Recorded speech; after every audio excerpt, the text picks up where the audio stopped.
très chers amis.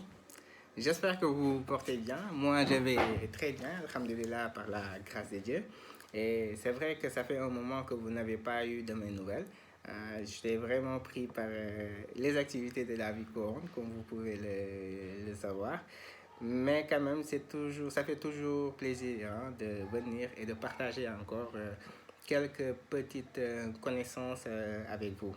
Alors, j'ai reçu beaucoup de suggestions venant de personnes qui me demandent d'aborder la notion de commerçant. Donc, cette séance d'aujourd'hui va porter sur le commerçant. Alors, on se pose une question généralement, c'est quoi un commerçant? Est-ce qu'un commerçant, c'est celui seulement qui s'entremet dans la circulation des biens et des services et qui se permet de vendre des biens ou de se faire rémunérer par rapport à la prestation de services. Parce que vous avez l'habitude de voir que ces activités-là se font le plus généralement au niveau des marchés ou bien au niveau des entreprises. Vous pouvez voir des collègues qui viennent tous les jours apporter soit des chaussures, des sacs et tout, qui le vendent dans des milieux professionnels ou bien au niveau des écoles et des universités. Mais la question qui se poserait, c'est de savoir est-ce que le fait seulement de s'entremettre dans la circulation des biens et des services fait de ces personnes-là des commerçants? Alors, pour trouver la réponse, il faut aller faire un petit voyage au niveau de l'acte uniforme relatif au droit commercial général. Et vous savez que ce sont des dispositions communautaires émanant de l'OHADA. L'OHADA, on en a déjà parlé, c'est l'Organisation pour l'harmonisation en Afrique du droit des affaires. Au terme des dispositions pertinentes de l'article 2 de l'acte uniforme, d'ailleurs que j'ai par devant moi, le législateur dispose, et commerçant, c'est lui qui fait de l'accomplissement d'actes de commerce par nature sa profession. En d'autres termes, le législateur oadien dit que si une personne s'entremet dans la circulation des biens et des services et qui fait des actes de commerce, les actes de commerce n'est rien d'autre que le fait de s'entremettre dans la circulation des biens et des services, cette personne-là, et en fait une profession, cette personne-là, elle est commerçante. Mais alors, on s'est posé la question en lui demandant, mais est-ce que le seul fait de s'entremettre dans la circulation des biens et des services va faire de nous des commerçants, ou bien est-ce qu'au-delà même de l'exercice de cette activité-là, il va falloir remplir certaines conditions ou certaines formalités qui peuvent faire de nous juridiquement des commerçants? Il faut savoir que le seul fait de faire l'accomplissement d'actes de commerce par nature ne fait pas de nous des commerçants. Pour être commerçant, il va falloir respecter les exigences d'accès à la profession commerciale. D'abord, les exigences qui sont liées à la capacité juridique.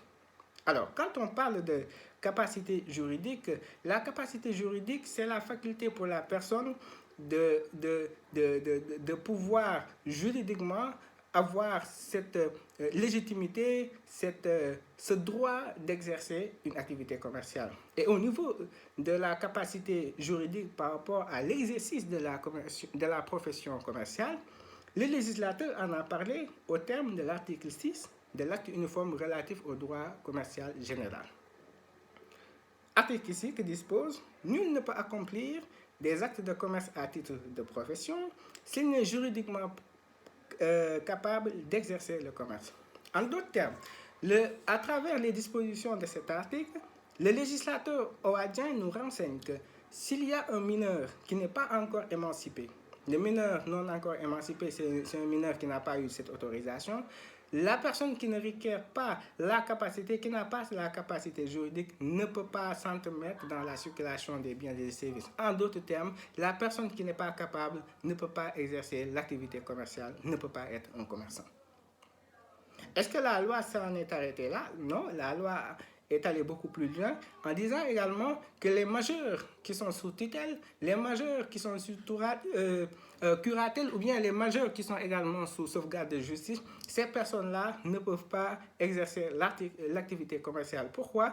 Parce que ces majeurs-là ne bénéficient pas de la totalité de leur faculté mentale. Ils ont une défaillance de la faculté mentale qui rend dangereux l'exercice de l'activité commerciale. Donc, en vue de les de les protéger, mais également en vue de protéger l'économie, parce que quand on parle de commerce, on fait allusion également à l'économie. Des personnes qui ne jouent pas, qui ont une certaine différence par rapport à leur faculté mentale, on ne peut pas les laisser l'autorisation d'exercer l'activité commerciale. Pourquoi? Parce que c'est un risque à ne pas courir. Non seulement pour la personne, mais également non seulement pour l'intérêt général, à savoir l'activité économique. Au-delà des considérations qui sont liées par rapport à l'exercice ou à la capacité juridique, la loi a continué évidemment à parler de ce, par rapport aux conditions que la personne ne doit pas être incompatible, mais également la personne ne doit pas être frappée d'une interdiction. À la lumière des dispositions de l'article 9 de l'acte uniforme, on s'est rendu compte que ce n'est pas toutes les personnes qui peuvent, aussi bien qu'il y a le principe de du libre accès par rapport à la fonction commerciale, toutes les personnes n'ont pas également droit à être des commerçants. D'abord, vous avez l'exemple des personnes qui sont frappées d'incapacité, soit les mineurs ou bien les majeurs qui sont sous tutelle, sous curatelle ou sous sauvegarde de justice. La loi a dit qu'il y a des professions qui sont incompatibles par rapport à l'activité commerciale.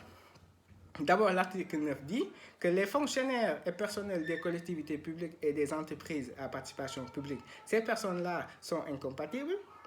Un fonctionnaire ou bien une personne qui est au niveau des collectivités publiques ne peut pas être commerçant. Pourquoi? Parce que l'exercice de cette activité-là est incompatible par rapport à la profession commerciale.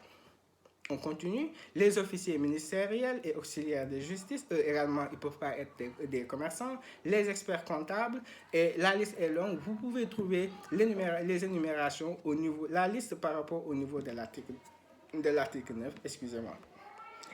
La loi a continué. Au-delà des personnes qui sont frappées d'une incompatibilité, il y a les personnes qui sont frappées d'interdiction. L'incompatibilité n'est pas la même chose que l'interdiction. Parce que l'incompatibilité, c'est parce que la personne exerce une certaine profession au niveau de la société, soit parce que la personne elle est investie d'une mission de service public et la personne est un fonctionnaire et ainsi de suite, que l'exercice d'activité par rapport à cette fonction est incompatible par rapport à l'activité commerciale. Mais l'interdiction, c'est lorsque la personne a fait l'objet d'une condamnation pour un délit de droit commun, à savoir l'escroquerie, à savoir l'abus de confiance, à savoir la banqueroute, la faillite.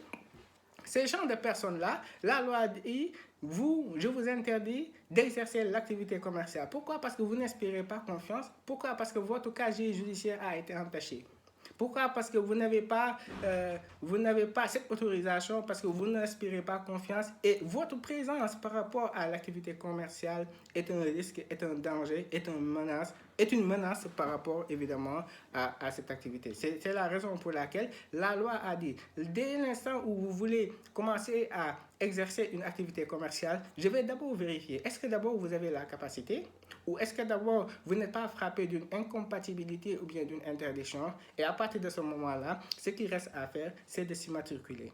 En quoi consiste l'immatriculation? L'immatriculation consiste pour la personne ou pour le futur commerçant à faire son immatriculation au niveau du registre du commerce et du crédit immobilier, avoir son NINEA. C'est quoi le NINEA?